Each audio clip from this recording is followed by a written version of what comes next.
Hi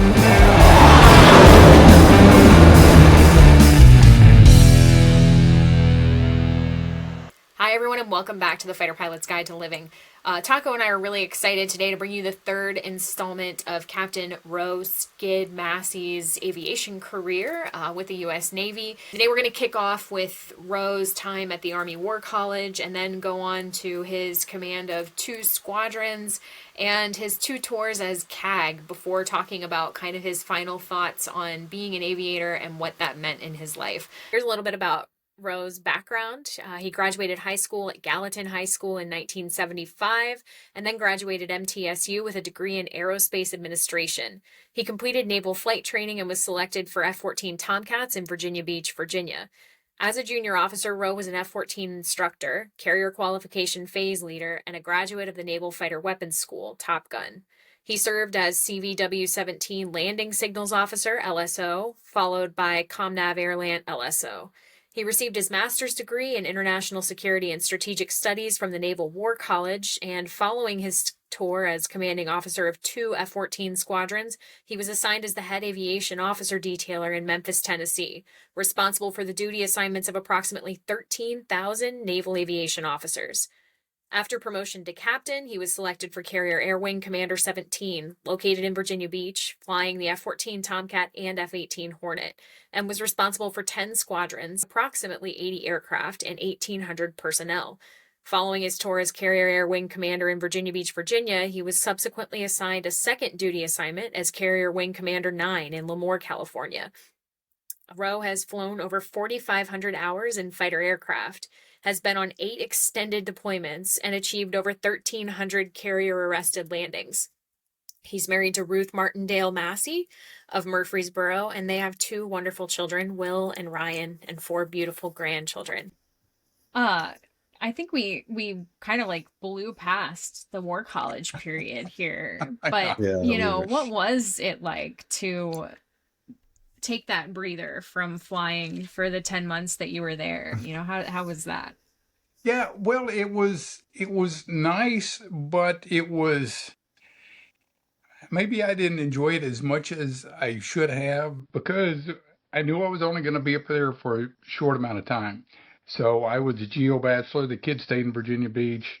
I would try to get home as much as I could because there was no sense in trying to rip them out of school for a short period of time during the school year and then come back because I knew I was going to end up coming back there because I had my everything was pretty much lined out to begin with. So I knew going to War College that I was going to be the XO of 24 and Ted Carter, Slapshot, was going to be my XO. So by the time I get back, go through the rag, get current in the airplane again, and head out to VF-24, find out that they're going to shut the squadron down. Slapshot gets rerouted somewhere else, and then I'm on my merry-go-round of squadrons and tours and everything else. That's a lot. And you only had, what was it, like a weekend between War College ending and then ending up back at the RAG? Yeah, so my last class at War College was like on a Friday. They were supposed to have the graduation ceremony like Saturday or Sunday, and I said, I there's no way I can attend that because I got to get to the RAG and then get out to the West Coast. So I didn't attend my graduation ceremony at the War College. Although I didn't get the degree, I didn't attend. So I feel like the next questions, Mitch, they're like your wheelhouse because I know how much you love the squadrons and their insignia. So I'm going to let you handle the next 2 really interesting juxtapositions of your career, Skid. Okay. So go for it, Taco. Yeah, I guess so. Let's just talk. We mentioned this yesterday when we were talking about, but so pretty unique experience where you go to 24 and you take over XO of the Renegades. You find out you're getting shut down. So kind of, can you walk us through what it's like to follow a squadron and they're getting disestablished and all the heraldry, and you're talking about what with 211 that you guys kind of took on to make sure that some of that Renegade stuff passed forward, and then can we fast forward to 103 then, and now you're talking about taking a squadron who's been a certain squadron for a certain time, and now it's being forced to be a different mascot and a different different ones. So can you just kind of Oh, walk us through Yeah. what that was like? yeah, that was really a test of, I won't say leadership, but managing people and expectations and their psyche, because show up to the squadron and then we know we're going to go away. And that was at the same time that Miramar is going away. So we're not only getting rid of the squadron, we're getting rid of the base, we're turning the base over to the Marines, and we're getting ready to go on deployment. So I show up as XO-24. We do the last little bit of workups, and then right on deployment. So we're trying to figure out how we're going to make all this happen, of knowing full and well that we get back from deployment that the squadron will no longer exist. So there were reporters basically deployed with us to kind of get a flavor of the squadron on what we're going through. And, and I would tell them, I said, it's the squadron name in itself. You'll see patches, you'll see, pictures and stuff, but it's the camaraderie, it's the memorabilia of people that is going to disintegrate, not just the squadron itself. And so that kind of, I won't say a lot of people, it hit people hard, not really, but they were worried about how it was going to affect their career, not only from the officer standpoint, but from enlisted side of the house, is as we go through and, the master chiefs, they're going to get one little piece, and now where do you go? How are you going to fit in with the pieces? Totally out of cycle with everything else. So from that, and we had to start working that on deployment, how we're going to divvy the people up. So that was pretty interesting. And so I had close dealings with the Bureau on where to move people, how they're going to break out, as far as Fit Rep 500 and where they're going to fit in, and how we're going to move them. Excuse me. So that was always interesting how we were going to do that. We actually pulled it off pretty well when we got back from deployment. It's now, what do we do with the airplanes? What do we do with the chairs? What do we do with the furniture? So all that was just a nightmare. And we ended up giving our last, I think, 4 airplanes to TOPGUN, who would now move to Fallon. So there was a lot of back and forth with that. So it was interesting, hair raising. It was sad to see it go, because a lot of people would call up. In fact, several flag officers would say, "We're getting rid of the wrong squadron." So, but you're always going to get disagreements on that. 211 was a TARP squadron, so that was intended on keeping them alive, and we were the sacrificial lamb, so to speak. And we were on the chopping block. So I get it. They were trying to preserve what assets that we did have and minimize cost, but I'm not sure that they went about it in the right way.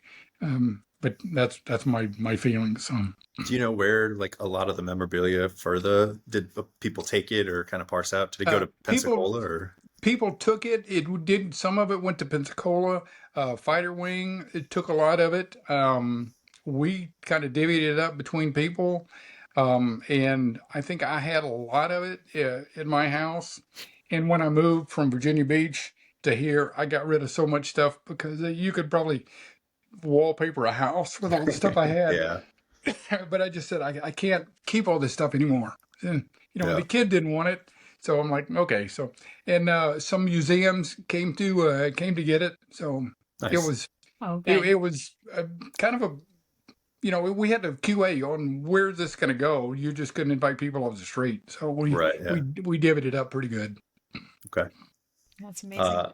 Well, and then so fast forward post, you get to be the XO and CO of the RAG then for a little bit, right? And then off XO to of the RAG. So I go be the XO of the RAG. I think I forget who was, maybe Fozzie Miller. But I'm there as XO for probably 16 months, something like that, a little over a year. Back flying again, doing all the stuff. And I enjoyed that. That was pretty cool. And it was nice to have an XO tour under my belt to move in to be XO of the RAG. So that made life a lot easier because we had like 52 lieutenants. We had a ton of airplanes, and it could be daunting if somebody had just walked in as a first XO tour of the RAG. So that worked out really well. So enjoyed that. Okay. And then you get to go to 103 again. And now can you kind of talk about what it's like to take a squadron who was, cemented as their heraldry and what they are, and then be told that they're changing? Yeah. So is I am XO of the RAG. 103, again, a great snort decision. They take 103 Sluggers, going to turn them into the Jolly Rogers, because 84, they were the original Skull and Crossbones, the original Jolly Rogers, as Wheels knows. And so 103 Sluggers was the brainchild of Snort going to the Jolly Rogers. So 84 gets shot in the head. They're going away. And then 103 Sluggers now overnight becomes the Jolly Rogers. So, and this was going on before I got there. So they became the Jolly Rogers, and it was met with as much opposition as it was the fighter community going air to ground. So nobody wanted to do it. A lot of pushback, but it was set in stone. It was going to happen. So I show up. Mean Jim is now the CO. I'm the XO, and it's still a lot of pushback on, hey, we're the Sluggers, and guys were still wearing Slugger patches. And one day we were just walking around ripping patches off and throwing them in the trash can. And it said, I don't want to ever see that patch again. And it was hard because I was a former Slugger, but it's like, this is the way it is. And so we came up with in fact, it was Mean Jim's grand idea to have a wake. So we had a party at the O Club, invited all former 103 Bubbas all over the world, said we're going to say goodbye to the Sluggers and welcome the Jolly Rogers. So we had a big giant blowout party at the club. And from that day on, it was like, we never want to hear it. And it worked out real well. And people got on board with it. So I might be wrong about this, but is 103 then, was it 84 or 103, or maybe a totally different squadron that would carry around the casket with the bones in it? Yeah, that was the Jolly Rogers. Okay, so both, like 84 did it, and then 103 did it. Can you talk a little bit about that? Because when my dad told me this, I was like, no, that didn't happen. Are you kidding me? It's one of those things, like every squadron has its lore. And so can you talk about that part of the Jolly Rogers lore? Everybody has their mascot, and the Jolly Rogers was, in fact, the Jolly Rogers originated in the old days in VF-17. They ended up migrating to 84 and then to 103. So wherever the Jolly Rogers are, Jack Ernie is the mascot, and we carried around a set of bones, the femur, and the skull, and there was a JO that was assigned to be, handcuffed to Jack Ernie, kept him in a safe, kept him in a location undisclosed to everybody because everybody wanted to get the bones. And at one point somebody did, and I forgot who it was, but they had the duty for the rest of their lives when they lost the bones. So everybody was out to get the bones. But it was it was a fact, and there were real bones too, and we had authorization from the Department of Health to have bones in the squadron. No way. That was one of the things my dad said, where he said that people don't think that they're real bones. And so they are. Real bones. Wow. And you had to get Department of Health authorization? Where did these bones come from? We did just to stay above board, because you could look at the bones and see the little pits and stuff in them, so they were real bones. Oh my goodness! Every now and then we had to put the teeth back in because they would fall out. So. Oh my goodness! Yeah, it's Jack Ernie's bones. Yep, Jack Ernie's. That's just amazing. I have a question from 103 because I forgot to ask it yesterday. Is it true that the skipper carried around a slugger, like an actual Louisville Slugger bat? Yes, that was a long time ago, but and that's how, and I forgot what they were called before, but I think this was in the World War II, the prop airplane days. that a former CEO walked around with a bat, and we'd always tapping things and stuff, and that's how they got the name the Sluggers. That's So, awesome. and our tactical call sign was Club Leaf. So, so either one, if you say Club Leaf or Sluggers, it's still kind of a nutty call sign. So going to Victory and the Jolly Rogers was epic. That was a great move. That's really cool. You just had to get everybody to Get the buy-in. Yeah. to the Yeah. point Once we got everybody on board, it worked out real well. That's great. So you had your 2 tours as CAG, which, as you know, your bio mentioned, were fairly unusual to do that after being XO of the CO of the Jolly Rovagers, right? You did XO then CO at the Jolly Rogers, did right? XO and then CO, and then after my command tour, I went down to the bureau for a couple of years. So That's down in right. Memphis as a head JO deep placement and then detailer. So Whoa, what are the most memorable, I guess, moments from all of that period? The bureau and as CAG hated twice. it. Oh wow, Hated it. Okay. Tell us more. Almost, yeah. I literally had a box in my office, and almost every day I said, I'm going to load up my stuff, I'm going to walk out the door and leave, because at the time we were going through this period, it was called the T-notch, where Big Navy had hired some contractors to fix the training pipeline. It took so long to train guys to get through to get them to the fleet. And their solution was, we'll just reduce a session. If you reduce the number of people coming in the door, it's easier to get them through. Well, at the time, that sounded okay on paper. When it came to pass, we had so few people in certain year groups that we were getting to the point that we didn't have enough department head slots, because the aviation side of the Navy, we assess to first fleet seat spots. So you can only assess to how many people can you train, figure in attrition to a certain degree, and then you spit them out at the end and get them winged. The surface Navy, they assess to the number of department heads they want. So they can shoot people in the head, they can attrite them all day long and still have enough people at the end to get them to their department head tour, where we didn't. So trying to manage that was a nightmare. And how do we fill the billets? How do we make this big piece of magic work? And I would get calls by admirals, and it was like, hey, I need this guy. And I'm like, no, you can't have him. I cannot stick a guy in that billet, And it got to the point that Joe Kilkenny was PERS 43 at the time. And I would go in and tell him, and said, hey, you're going to get a call from Admiral so-and-so. He wants this guy on his staff. And I told him no. And he backed me all the time. So he'd get a call, and Killer would say, hey, what did Skid say? He said no. He said, well, you're not getting him.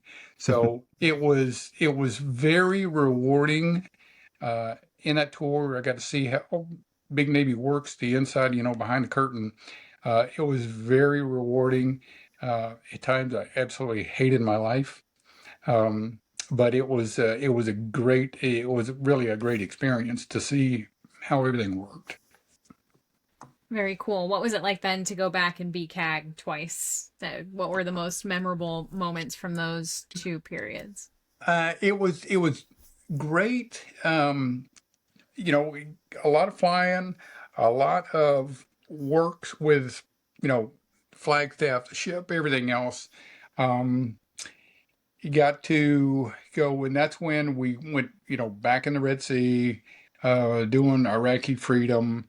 Again, back on the night page. Every mission, you're going to go downtown.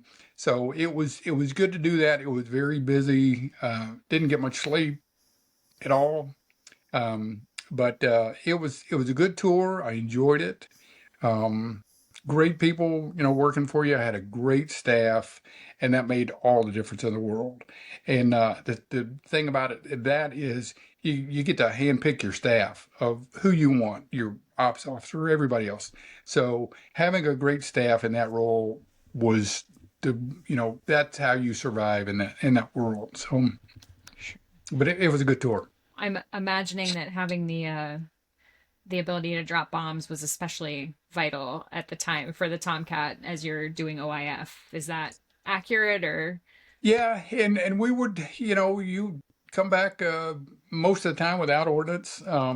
So I won't say it got to be routine. You took it very seriously.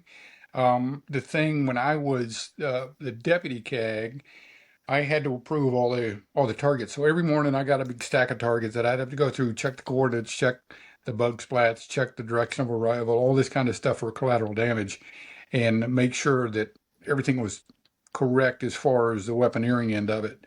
So that was a big piece of my life.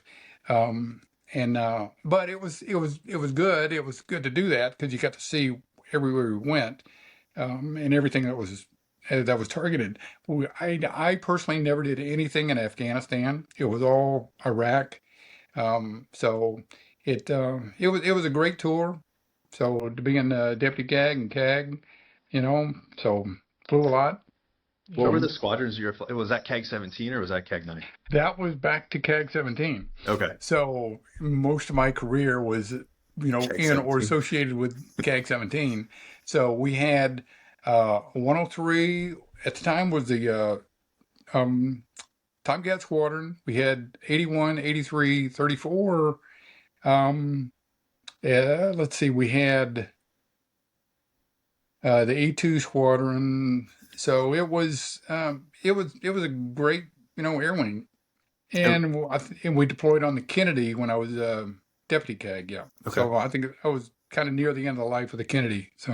And did you get a chance to do some strikes with the Tomcats, or did you kind of? Yeah, with both. Yep. Okay. With both the Tomcat and the Hornet. Oh, nice. Okay. Yeah, did a lot with that, and that was when the Hornet was starting to get the AT FLIR. Because before they did the whatever the pod that they had to begin with, which was crap. Nighthawk, I think, yeah.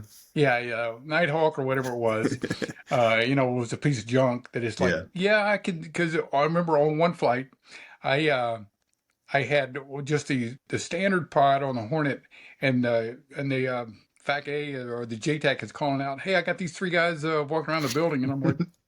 Nope, I got the building, but that's about it because I can't see anything else because it was so bad. Yeah.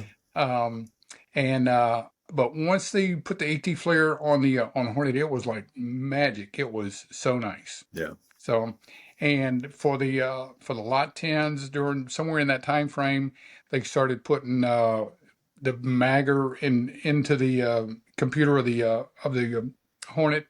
So we tested that out. We said, okay, here we're going to drop a bomb on this coordinates, and so I'm in a Tomcat with the coordinates on the lantern pod, and the Hornet comes running and drops the bomb, and it goes right dead through it. I would say that was perfect. So I got to see the evolution of that, which was neat. So that's really like special, just as you span it like into a CAG tour where you thinking about again what we talked about your first 2 JO tours in 103 and the leaps and bounds of technology that we went through. It really was, and it was interesting to see how all of that evolved and gave us greater capability of what we could, targets that we could get assigned and do. So it was good. Yeah.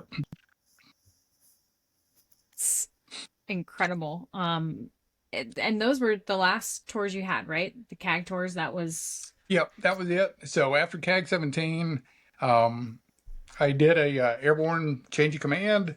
We were down in the Caribbean doing some stuff, and I get the call from Killer, who is now, he went from Purge 43, now he was a strike group commander, and he calls me in his office and says, hey, Skid, I need you to pack your bags and go to the West Coast and go to CAG 9. And I'm like, what?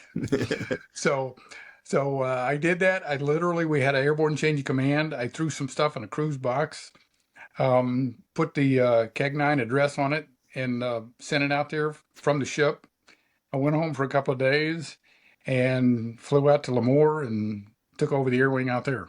How was that transitioning from, because, I I grew up only knowing East Coast pilots, and it's almost like they were just different worlds in my estimation. So what was it like to do that? It was different worlds. Having a previous tour with 24 on the West Coast, I kind of had a flavor of it, even though we went from Miramar, and then I was up in Lemoore. But it was a different, I won't say mentality, but a different attitude. East Coast was much more focused on mission. We were much more focused on, on what we're doing, on airplane specifics, on NATOPS. The West Coast had earlier big drastic difference. It had gotten better over the years, so by the time I got to CAG 9, it was dramatically improved, and that was by the help of the Swifty program, the weapons schools, and everything. So it was on par. Both coasts by that point were pretty much equal. Everybody was good. Everybody was focused on the mission, how we're going to do that, and it was really nice. And we moved on the West Coast, started flying the Rhino more out there. So that was that was fun. Although I had no idea about the course rules where anything was. So I show up and first flight I go fly with the 154 and John Boy Walton. I don't know if you know John Boy, but he was in squadron with me. I think he was in 103. I forget. All the squadrons run together. So I said, John Boy, we're going to go flying. And so we get out to the whole short. I take the runway and I said, okay, John Boy, when I take off, do I turn right or do I turn left? Because I had no idea what the course rules were because I didn't, I never got it until I showed up. And still to this day, I never got one. I just knew where everything was after a while. But I found that kind of be interesting to be thrown out there and flying with those guys. So there's not that much around there, so it's okay. Yeah, true. So I can get away with it there. There's nothing out there. Okay, so then when you finish up the CAG tour with CAG 9, transitioning out, can you kind of walk us through your, not necessarily thought process, but how did that go for you transitioning from, a long distinguished career with a lot of flying to kind of what's next and what did you do? It was, to be honestly, it was hard. It was hard for me to transition from going full zone 5 for most of my career to, in the brakes. You are tied down and you're not going to do this anymore. So I, at the end of that, my last flight was with a Hornet. I launched off the coast of San Clemente, met a tanker over 29 Palms. He drove me to the Mississippi and I flew to Oceana and got out of the airplane. And that was it. And so, when I ended up taking the uniform off, it was tough. For me, it was tough to go from, you were king of the hill. I mean, you're the Mac Daddy. And then you walk out the door and you're nobody. You're into the civilian world and nobody can care less on what rank you were. You'd say, hey, I was a CAG. And, it's like, so what does that mean? Yeah. And you say, well, I've got, well over 1,000 traps. And they go, yeah, okay. So what does that mean? So it's a totally different world to get used to that. And it took a while. It took me the longest time to figure out that I didn't have to have my shaving kit packed because I wasn't going to leave, in the next 30 days to go for the next 9 months. So that was a shock, but it was great to be able to, finally spend time with the family because everybody said, hey, go do this tour. We want you to go here, go to the Pentagon, make a flag. And I'm like, I don't want to be a flag officer. I want to be a dad. Yeah. So I ended up taking that route. And it was, like I say, it was hard at first, but then I got used to it. Okay. And as twisted as this sounds, I missed night traps horribly. Because it's like, as horrifying and terrifying as they can be, there's no other feeling on the planet like you get when you come back from a night trap. So, and for the longest time, I'm like, man, there's no excitement in my life. I need to go, do a night trap. So I think rats you could maybe sell me on, but I don't know about night traps. Yeah. Just wait, But Mitch. Just wait. yeah, I got over that slowly, and then but I never wanted to get away from flying. That's for sure. So. Yeah. Yeah. Looking back on your career, you've talked about some of the aviators who shaped you and who shaped just the overall, I didn't even know about Snort and his role in, there's so much that you've talked about some of these aviators who shaped the Tomcat and the Hornet. But who are the ones who shaped you most as a pilot? And, like what kinds of lessons did they teach you, would you say? You learn something from all the people you're surrounded with, whether they're good or bad. Sometimes you learn more from the bad ones of going, this is not what I'm going to do when I'm in a leadership role. And you learn from the good ones. Snort's a great example. I learned a lot about flying the airplane, on how to fight the airplane, on how to cheat flying the airplane, to the extent that you shouldn't be able to do what you could do in the Tomcat if you do it right. It can get you into trouble real quick if you don't do it right. And I learned that. I learned that from Snort and from Hoser. I learned a lot from Easy Myers. Roger Myers, he was the CEO of 103, and he was the one that, shifted the hardcore Phantom guys, over to the Tomcat, made them get in the books. We learned, the NATOPs back and forth. I knew that airplane, upside down and inside and out because of him.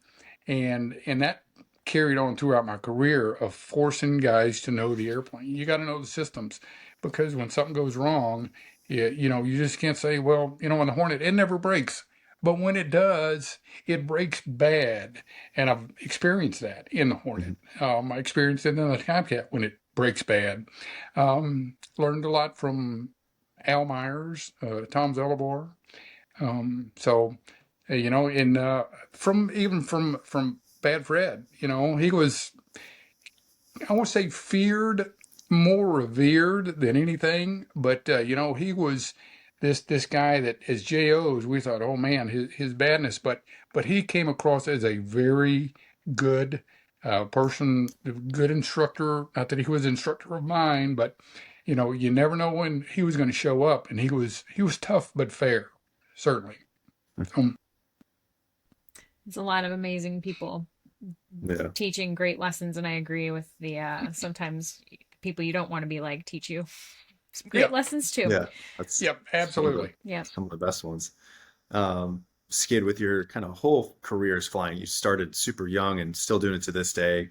As the name says, the Fighter Pilot's Guide to Living, for the name of the podcast. So trying to pull morsels of leadership or morsels of knowledge from an experience of career like yours. So not to put you on the spot to wax poetically for, a minute or two, but what do you got for little nuggets of knowledge that we can take away from us on this podcast?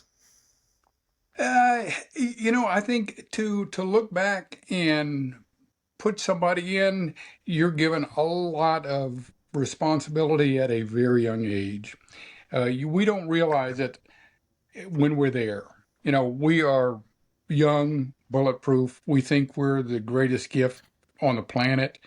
We're given an opportunity to fly equipment that most people only dream about.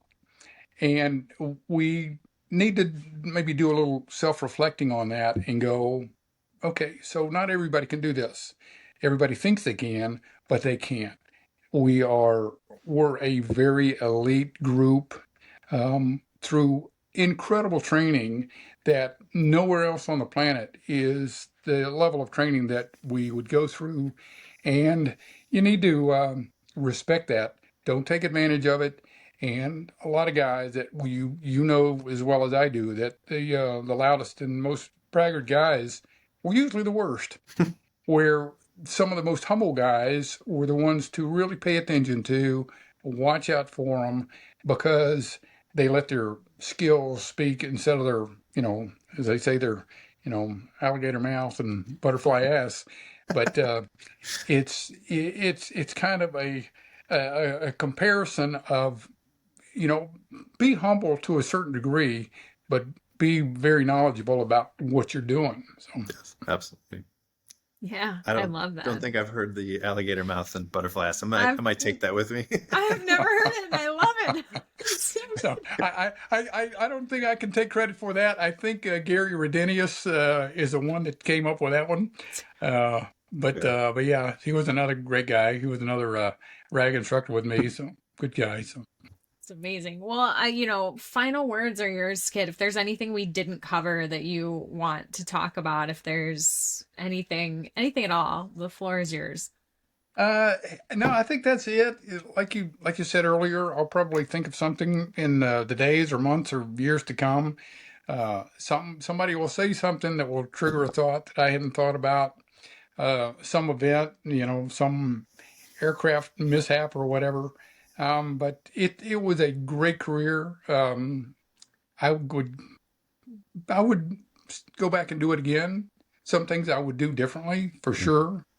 But overall, I find myself extremely blessed to be in the situation that I was time and time again. Timing is everything in this business. You can be the best on the planet, but if the stars don't align, it may not be for naught. But, timing is everything, and just be ready for when the time comes, because it's coming, whether you're going to be in an airplane that's on fire, or you're going to be somewhere with a microphone stuck in your face. So it's just you never know. So, but it was a great opportunity. I met some of the greatest people on the planet, and wouldn't change anything in that. Awesome. Skid, I really appreciate your time. This has been awesome. Thank you. I've learned so much, and I have enjoyed every minute of it. Thank you so much for sharing all these stories. I especially love getting to hear even more about Snort and Hoser. They're so rightly beloved, and it's just the more stories I hear about them, the more it makes me feel really good. Yeah, and they could back up their, everybody talks about how great somebody is, and they could back it up. I mean, I've seen it firsthand. I've flown with them, flown against them, and I know what they're capable of doing. So 3mm. Yeah, that one's gonna stick with me. I love that. That's amazing. So thank you so much, Skid, for being here. It was great, and thanks to everybody for listening. And we'll see you again soon.